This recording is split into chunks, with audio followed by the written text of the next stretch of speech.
ওই যে তোমরা দেখতে পাচ্ছ বাংলাদেশ সীমান্ত দেখতে পাচ্ছ। আজকে আমরা আসছি বাংলাদেশ সীমান্তরে মেলা দেখতে, চড়ক মেলা।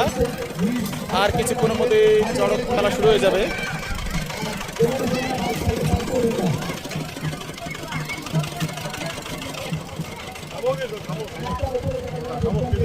হ্যাঁ, এখন আমরা কিছু আগে থেকে খেয়ে নেবো, নালে পরে অনেক ভিড় হয়ে যাবে।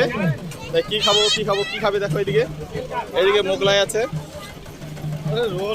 এদিকে রোল আছে। অনলাইন 20 টাকা। কত রে রোল বেশি? 25 টাকা করে। এইখানে রোল 50 টাকা করে। 25 টাকা করে। একটা রোল 25 টাকা। দুইটা 25।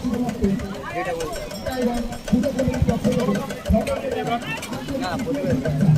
দাদা এই জায়গাটা কোথায়? নিতাইগঞ্জ। নিতাইগঞ্জ। আমরা আজকে আসছি নিতাইগঞ্জ চড়ক মেলা দেখতে।